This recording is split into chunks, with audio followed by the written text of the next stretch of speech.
Okay, we are back. We were having some technical difficulties with our previous transmission, and so I felt the best thing to do was just to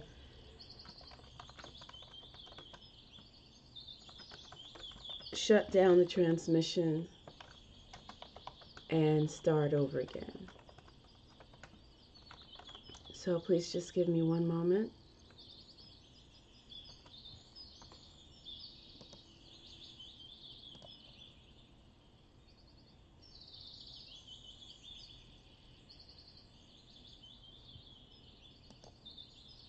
And we will get started.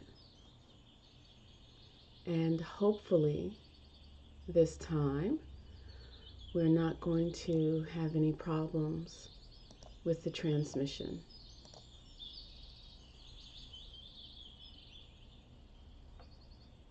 So just give me one moment getting this started.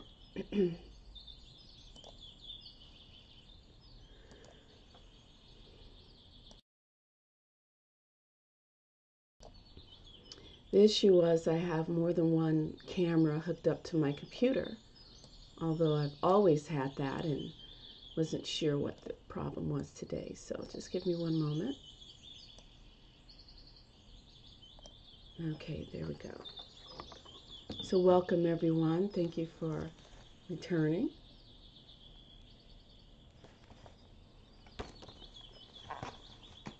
I'm going to get back to our Art Psalms reading.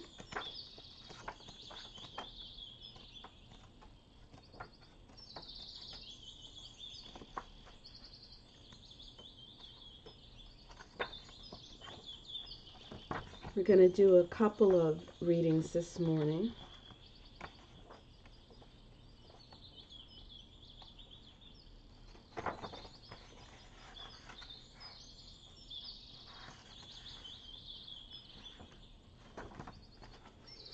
Okay.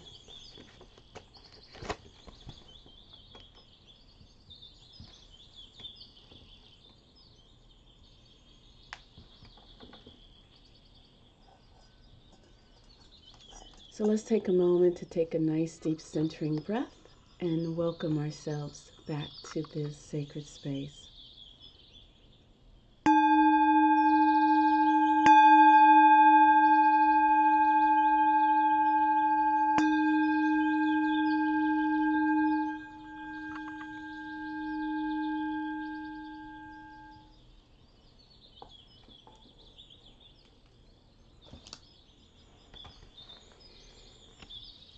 And we're returning to Alex Gray Art Psalms. And my voice might sound a little bit rough because you are the first people that I'm speaking to this morning, so please forgive me.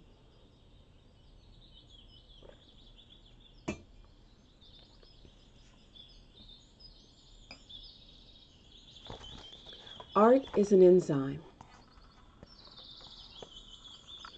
Art can be a powerful transformative agent in our culture, but most art squanders this possibility by being completely forgettable. Artist, what are you saying? What worldview is sluicing through your work? Art is an enzyme in the cultural body metabolism.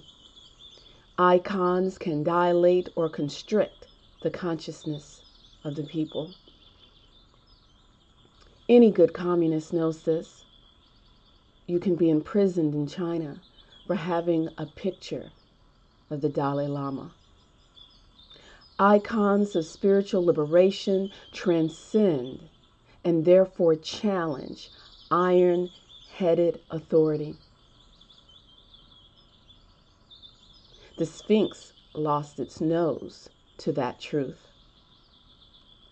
An entire Buddha mountain was blown up by the Taliban to that truth. There is no liberation offered in corporate advertising. Only salvation through consumption. No hope for the poor. Worldviews are transmissible through imagery. A little imagery of murder, torture, and violence can catalyze a peace movement. A lot of imagery of murder, torture, and violence contracts our life force. We're diminished and desensitized, drowned in blood. When art embodies an awareness of multidimensional vastness, transcending time and space, cosmic oneness, ecstatic joy, peace, and love, awe-inspiring sacredness, all polarities united, then transformative art can unclog the arteries in the collective meme stream, quickening the cultural body toward universal humanity.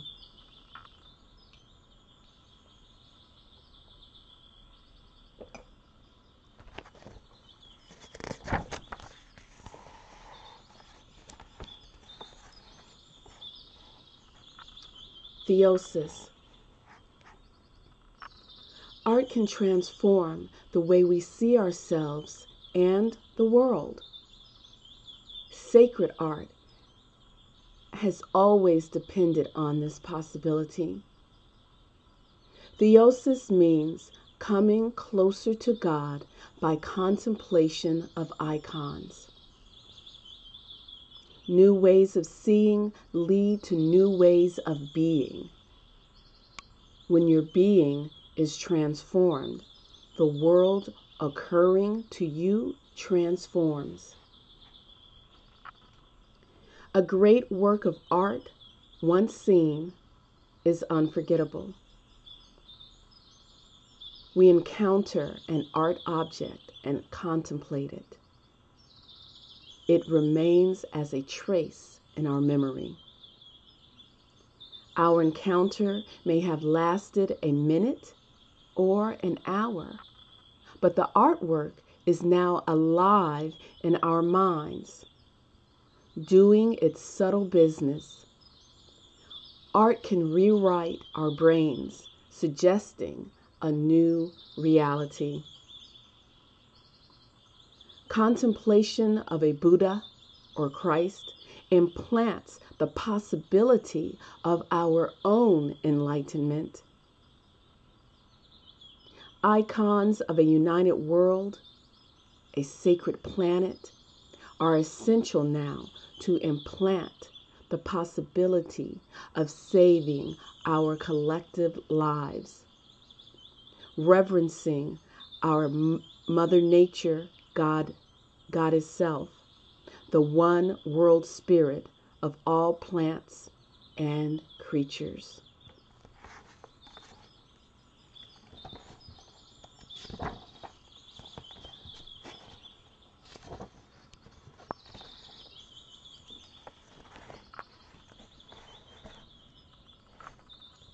World Spirit. World Spirit was a performance collaboration of my spoken word with the music of Kenji Williams, performed live in Oakland, California, at Historic Suites Ballroom on December 12, 2003. The poetry follows on the blue tinted pages.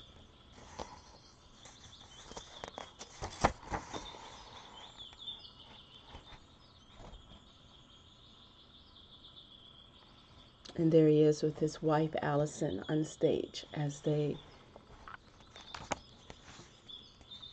share the poetry. And down below, you see the audience joins in the meditation during the World Spirit invocation.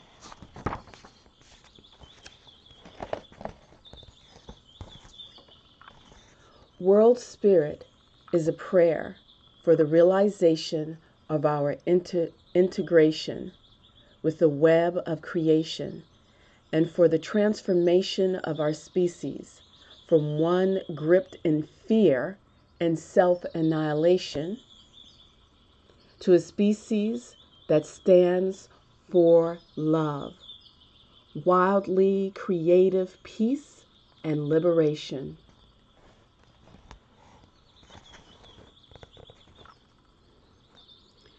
Art can be worship and service, the incandescent core of our soul, a glowing God's eye, infinitely aware of the beauty of creation, is interlocked with a network of souls, part of one vast group soul.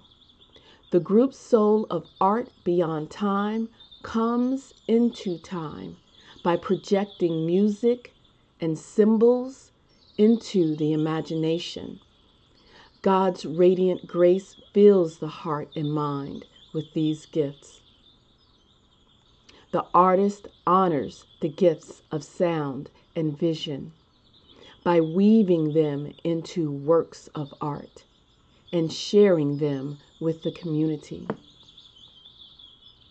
The community uses them as wings to soar to the same shining vistas and above. Translucent wings teem with eyes of flame. On the mighty cherub of art, arabesque of fractal cherub wings enfold and uplift the world. The loom of creation is anointed with flesh, spirit, and blood. Phoenix-like, the soul of art resurrects from the ashes of isms. Transfusions from living primordial traditions empower the artist. Take them to the heights and depths necessary to find the medicine of the moment.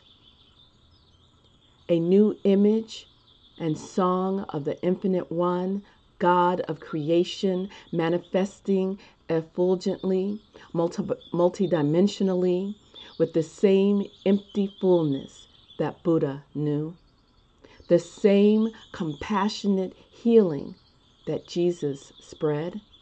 Krishna plays his flute, the goddess dances, and the entire tree of life vibrates with the power of love. A mosaic and tile maker inspired by Rumi finds infinite patterns of connectivity and the garden of spiritual interplay as the world spirit awaits its portrait.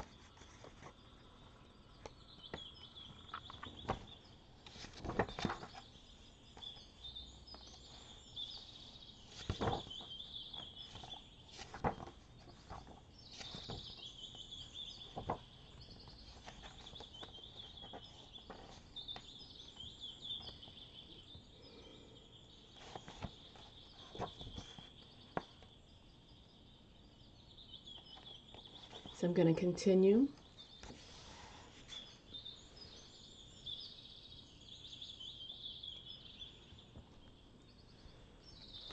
Lamentations. From under a spell of terror, spilled illness and rage, uncontained, furious as hell, spurious oil well, rot in the heart, a sickly smell leaks through lies and tells the truth that rings the bell that tolls for the U.S. Us, America, you sold your soul for a little capital. Fiends of death speaking with apocalypse and missile throats and iron lungs and crooked tongues, corporation nation. Killing truth, replacing goodness with greed, sacrificing beauty. As minds and planet are polluted, why must we so unfulfill our promise? How dare we stand for absence of freedom? Freedom is a real responsibility, but America, we have sold our soul for little capitals.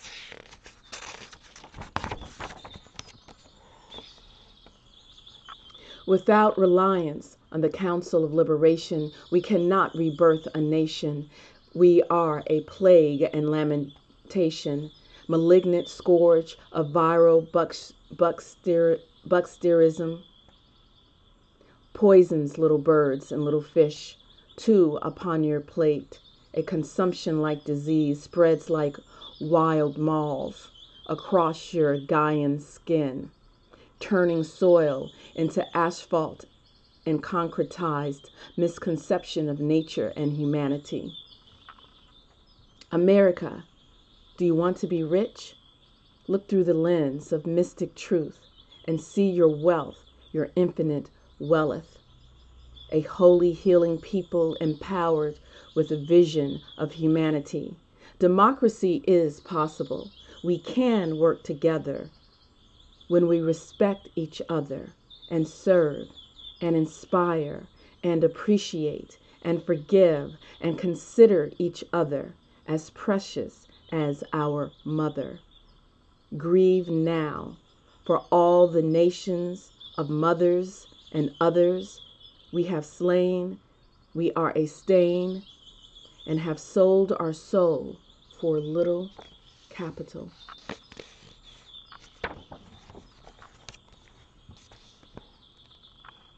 Restoration of our nation is not an idler's dream, but the fulfillment of a contract with God. Let us be one with all nations under God, indivisible, for God cannot be contained or limited or stained. God is indivisibly one with all of nature and life. Let us come into the center of reality where the light of spirit shines in every heart, even under megatons of malice and our own weapons of self-destruction and mass distraction. Redeem our soul as soon as possible by leading the world in generosity and responsibility. For the great web of flesh and spirit, wake to your mistake. Resurrect your soul, my soil. Defend our family planet for the collective good. Respect the youth. Speak the truth. Face your demon, America. Transcend corporation, nation, and be one with creation. Wake from your nightmare and become the dream of world spirit.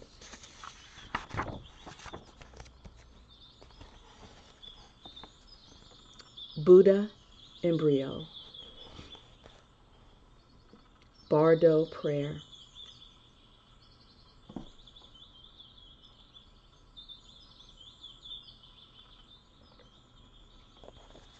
When I see my future parents in union, may I see the love rights of primordial Buddhas, choosing my birthplace for the good of others. May I receive a precious human body. May I not follow all of my evil karma, but follow and increase what merit I have. Wherever I am born, at that very place, may I meet the highest truth face to face. Wherever I am born, may that land be blessed so that all beings may be happy. In the beginning was the unborn, undying, indestructible spirit drop, the luminous Buddha mind, evolving through infinite lifetimes in infinite places. As DNA holograms of spirit and matter, male and female, life and death, I have been watching my parents to be and was attracted by the energies they radiate during copulation, and I realized this is my original face. Dad's lingam, mom's yoni, divine portals of primordial ooze, channeling my ecstatic essence of bodily selfhood. I enter my father's top chakra while he's making love with my mother. I move down through his psychic energy, spinal column, and catalyze the group soul of the sperm. Then comes the hormonal cannon, firing great gift self seed fish into mom's socket, beginnings their intrepid 6-hour journey, crawling and wiggling through the cervix and the dark canyons of the uterine folds. Sperm, like a battalion of soldiers, is magnetized toward the ovaries. One core goes down, a dead-end fallopian. The other team fights its way into the princess, newly hatched from her ovarian womb, tender and pink. Does his special sperm break through the walls of the ovum, or does the egg choose and allow the one? Our collective karma and consciousness does the choosing in her 23XX. I am her 23XX. I am him 23XX. I am 46XX. I survive the war of becoming, surrounded by millions of dead brothers. As a Buddha zygote, I begin the alchemy of embryology by inserting my prima materia. The ovum is in the oven. Mom is the soul furnace. My cells pulsating and subdividing, expanding into blastocystic ball parasite embedded on the wall of the uterus, sucking blood through my roots 24 hours a day. And now for my biggest trick, requiring precision, timing, and a leap of faith. I shall enfold myself.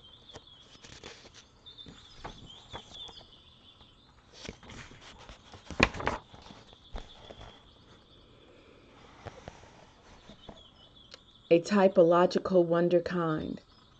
Gastrulation is perfect this time around. God is at the wheel, steering through the Deva's eyes, driving my cell clusters around my morphogenetic field. Those aren't gill slits. Those are my ears. My genomes are humming. There is a veritable Niagara of blood coursing through my umbilicus. The sounds are a deafening roar. Inside the meat pump of the body, I hear all the digestion, the stomach grumbles, the farts, and the strange familiar echoes of outside life muffled underwater sounds through the amniotic fluid. The divine spirit atom in my heart center, radiant fuel of my organic jewel, and I witness the magical loom of my cellular body being stitched together from the inside. Protein prayers written in genetic code. Bulges become limb buds. Buds extend into limbs. The details refine in my pulsating skin blanket. Fingernails, fingerprints, cartilage becomes bone. No longer a transparent fish, I become a monkey. Ontogeny recapitulates phylogeny and the sacrogeny. I have chosen to incarnate again, a bodhisattva. Although I've dwelt in the realms of bliss and pure light, what fun is there in nirvana when other beings are suffering? So I'll take on a human body and dedicate my actions for the benefit of all beings.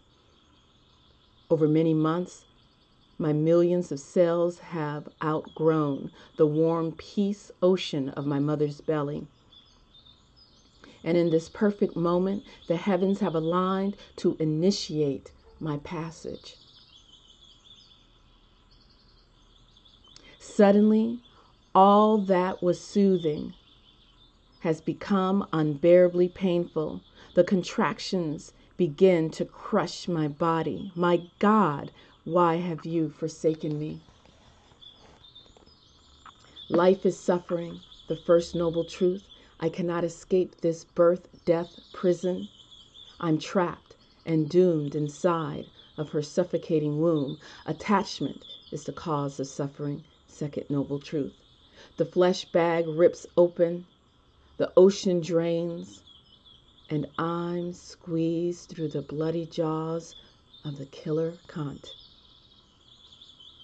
I'm dying in shit-piss blood, crushing walls vomit my bones. From the dark toward the light. Ending attachment is the ending of suffering. Third noble truth.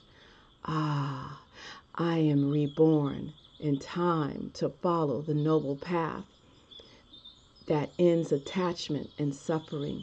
Right view, right thought, right speech, right behavior, right livelihood, right effort, right mindfulness, right concentration, illumination, illuminated and liberated, unlimited good fortune. I'll soon forget all this, and then I will remember.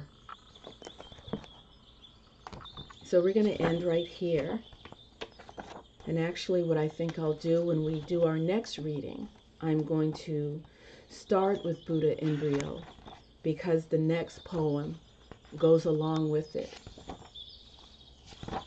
And it would be better to have those 2 or 3 together. So thank you for joining us. And Pavel shares a Rumi poem, and so I'll go ahead and read it to everyone. As I was reading the Buddha Embryo, Pavel wrote, this triggered a Rumi poem. My mind trembles with shimmering leaves. My heart sings with a touch of sunlight. My life is glad to be floating with all things into the blue of space and the dark of time. That's beautiful, Pavel. Thank you for sharing. So let's go ahead and release ourselves from this sacred circle. Open but unbroken. I'm Tamu and Ngina, Priestess Heart. Thank you for joining us today.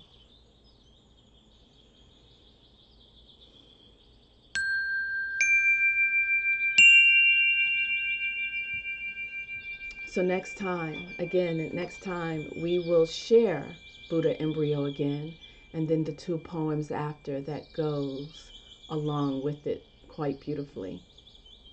So thank you, and I'll catch you guys later. Peace and great bliss.